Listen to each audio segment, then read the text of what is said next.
Selamat datang di Espodio.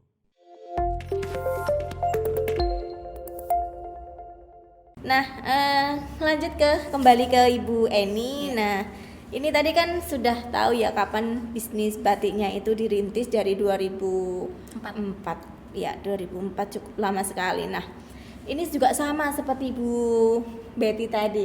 Apakah menjadi pengusaha nih, Bu? Itu adalah cita-cita jenengan dari kecil atau sejak kapan, Bu? Sejak kapan cita-cita jadi pengusaha itu muncul atau memang karena kondisi yang memang mengharuskan jenengan ambil langkah menjadi seorang pengusaha? Iya. Monggo Ibu. Iya. Sama sih seperti Bu Betty. Kalau menjadi pengusaha itu bukan cita-cita, tapi keinginan, kan berbeda ya. Iya. Cita-cita saya itu hanya menjadi seorang istri. Jadi sangat sederhana sekali. Seorang istri dan mempunyai toko kelontong yang Nah, gitu. bisa ditunggu di rumah dan bisa mengasuh anak-anak. Sangat sederhana sekali. Tapi di situ saya tidak ingin berdiam diri, istilahnya hanya menjadi ibu rumah tangga yang tanpa menghasilkan sesuatu. Nah, di situ akhirnya suami itu dia adalah seorang pemimpin suatu perusahaan, itu sudah 10 tahunan, Bu. Di situ akhirnya mungkin memang seperti Bu Betty sudah jalannya. Nah, itu merintisnya awalnya adalah kain saja. Karena kain itu kalau tidak ada sampel bajunya, orang itu juga akan susah untuk membuat baju. Maka di situ akhirnya saya itu timbul perasaan, oh aku kok senengnya pakai kain ini dengan baju itu. Akhirnya di situ saya mulai mendesain sedikit-sedikit baju, dan akhirnya baju itu alhamdulillah diterima di kalangan masyarakat. Sampai saat ini banyaklah istilahnya pegawai-pegawai tinggi itu yang memesan baju ke saya. Gitu. Jadi juga tidak lepas, Bu, seorang wanita, seorang perempuan menjadi apa itu support dari suami. Nah, itu sangat saya rasakan sekali gitu, Bu. Ya luar biasa sekali ya sahabat BTS ini, yang satu seorang pengusaha, yang satu seorang bidan bisa menjalankan dua kewajiban. Yang pertama kewajiban sebagai istri, sebagai ibu, kemudian juga bisa menjalankan karirnya. Nah, ini juga bisa menjadi inspirasi bagi anak-anak kita semua, anak-anak remaja kita.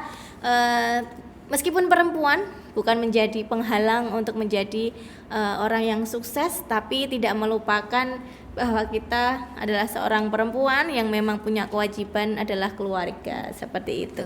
Nah, lanjut nih. Kembali ke Bu Betty nih, Bu. Nah, pasti dalam perjalanan karir Ibu sebagai bidan pasti ada tantangannya nih, atau mungkin hambatan. Nah, ini dari panjenengan Ibu, tantangan dalam meniti karir sampai detik ini itu apa Ibu? Ya, tantangannya. Kalau tantangan tadi dimulai ya dari awal, memang saya cita-citanya bukan bidan. Lah itu juga sudah tantangan tersendiri buat saya kan. Ini bukan passion saya. Saya harus bagaimana mewujudkan istilahnya orang tua itu bangga kepada saya. Ya 4 tahun itu ya dengan banyak masalah dari luar, dari dalam, biasa. Itu adalah tantangan dan alhamdulillah saya lolos jadi bidan. Lanjut lagi tantangan berikutnya yaitu pada saat penempatan pertama. Kebetulan penempatan pertama itu saya termasuk di daerah lumayan terpencil, walaupun masih lokasi Jawa Tengah, di Banjarnegara. Nah, di mana di situ akses transportasi belum ada, akses listrik belum ada, kemudian sarana air bersih kurang. Jadi saya kemana-mana itu nggak pakai sepatu, pakainya sandal jepit. Nah, 3 tahun saya di situ adalah tantangan sungguh luar biasa, apalagi budaya mereka itu sudah beda jauh dengan kita, walaupun masih Jawa Tengah. Itu tantangannya di situ, dan alhamdulillah 3 tahun saya jalani ya dengan, kalau sekarang diceritakan, ternyata seperti itu. Tapi pada saat menjalani ya dengan alhamdulillah ya, itu tantangan yang paling saya alami. Nah, kalau Ibu Eni nih kembali lagi tantangan nih Bu, tantangan dalam meniti karir sampai detik ini kan pastinya apalagi dunia usaha yang saingannya cukup besar, bahkan mungkin kadang ada lawan-lawan yang mungkin bisa menjiplak, kemudian yang ingin menjatuhkan itu kan banyak sekali. Nah, tantangan yang jenengan rasakan dalam meniti karir ini seperti apa? Kalau tantangan itu menurut saya dari diri sendiri. Karena kita itu harus berjuang itu dengan diri sendiri, Bu, gitu. Jadi tantangan itu memang banyak sekali. Tidak hanya di dunia bisnis seperti Bu Betty itu untuk menjadi bidan tantangannya, meskipun Ustazah Rahma itu pasti juga ada tantangan. Tapi bagi saya pribadi, tantangan itu ya diri sendiri saja gitu. Karena kalau mau diceritakan tantangan selama sudah 18 tahun itu panjang sekali. Panjang dan banyak sekali dan banyak sekali. Jadi memang tantangan itu adalah diri sendiri bagi saya. Begitu. Ya, berarti memang menurut Ibu Eni ini tantangan terbesar dalam perjalanan ini ya kita sendiri ya, bagaimana kita bisa memenangkan tantangan itu dari diri kita sendiri. Apakah kita bisa langsung menjalani dan melewati semua atau kita akan menyerah seperti itu. Nah, ini adalah hasil yang sudah dirasakan dari Bu Eni dengan tantangan-tantangan yang luar biasa tadi. Nah, tentu saja dalam menjalani karir pasti ada suka dan duka. Nah, sama seperti menjadi seorang guru pun pasti ada suka dukanya, pasti menjadi apapun dalam berkarir pasti ada suka duka. Nah, untuk Bu Betty sendiri sebagai bidan, suka dukanya apa ini, Bu? Ya banyak ya, banyak suka dukanya. Ya salah satu contoh sukanya aja ya usia yang diceritakan di sini. Pada saat kami kalau bidan menolong persalinan, ternyata kita ada kendala, ada kesulitan, kemudian akhirnya kita bisa melewati kesulitan pada saat penolong persalinan tersebut, ibu dan bayinya sehat, selamat, itu ada suatu rasa puas ya, kebahagiaan tersendiri yang nggak bisa diungkapkan dengan kata-kata itu.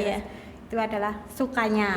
Kalau dukanya, kalau sekarang melihat zaman sekarang kalau terkait dengan profesi bidan itu, kenapa sekarang ya banyak, ya nggak banyak sekali tapi banyak anak yang di bawah umur, remaja di bawah umur ternyata hamil di luar nikah. Itu yang kalau sedih, saya sedih sekali. Nah, itu seperti itu. Iya, terima kasih Bu Betty. Nah, memang ini tantangan berat dari bukan hanya bidan tapi ya seluruh ya kita sebagai apalagi ustadzah di sekolah yang harus memang benar-benar membekali anak tentang reproduksi, tentang pergaulan bebas dan sebagainya, karena kan ternyata sesuai persentase di Indonesia ini remaja putri banyak yang sudah tidak itu sangat miris sebenarnya. Karena dari segi kesehatan sendiri pastinya kurang bagus ya Bu ya, nanti bisa disampaikan dari Bu Betty.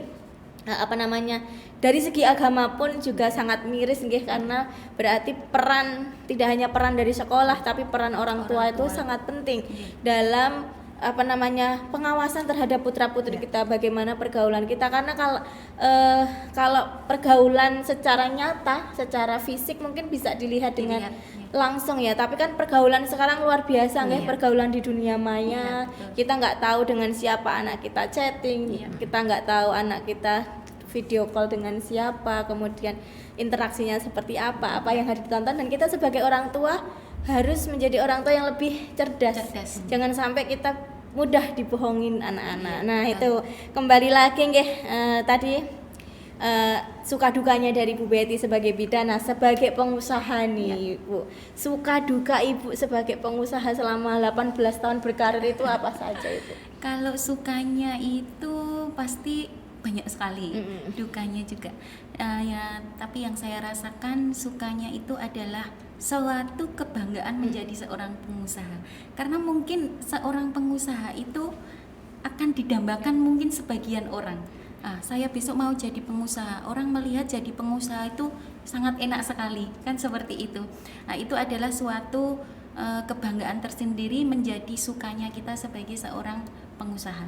Jadi kalau kita nanti melihat ada kesulitan, kita kembali ke sukanya. Kita melihat tidak semua orang itu bisa menjadi seorang pengusaha, kan seperti itu. Meskipun mereka sangat menginginkannya, sangat mengharapkannya, tapi tidak semudah yang mereka bayangkan. Itu untuk sukanya. Kalau untuk dukanya juga banyak sekali Bu. Karena sudah 18 tahun, tapi yang memang menjadi duka itu saat pandemi seperti ini, itu pasti seorang pengusaha akan merasakan. Ya, banyak sangat merasakan. Itu dari segi ekonomi yang saat ini, bahkan sampai saat ini belum pulih Bu. Jadi masih merasakan duka. Iya, karena untuk bisnis seperti kain, seperti baju itu kan adalah kebutuhan Istrinya bukan pokok. iya, ya, Bu, bukan ya. pokok. Jadi memang ini pengusaha-pengusaha semua istilahnya baru bangkit ya, Iya, masih dalam betul. proses bangkit Iya. dari 2 tahun ini. Iya. Dalam pandemi ini pasti dampak, karena terbukti banyak Iya. usaha-usaah yang kolaps, Iya, yang tutup dan iya, dan gitu. alhamdulillah ini masih bisa. Alhamdulillah. Nggih. Nah, kembali ke Bu Betty nih. Nah, tadi kita singgung ya dalam dukanya Bu Betty itu melihat bahwa banyak remaja, khususnya remaja putri yang di bawah umur yang tentunya yang belum sah dalam ikatan pernikahan itu banyak yang maaf hamil di luar nikah atau yang sudah tidak virgin lagi seperti itu. Nah, mungkin Ibu bisa memberikan wejangan nih buat para remaja kita, baik yang perempuan maupun yang laki-laki, itu bahayanya pergaulan bebas itu seperti apa, khususnya dampak untuk kesehatan, kemudian kalau dampak yang agama mungkin kan sudah tahu nggih seperti apa, dosa yang pastinya sangat besar. Kemudian nah, untuk kesehatan sendiri dampaknya seperti apa Ibu? Mungkin bisa disampaikan biar anak-anak nanti yang melihat podcast ini di YouTube-nya SMP IPK Muhammadiyah Delanggu bisa tahu.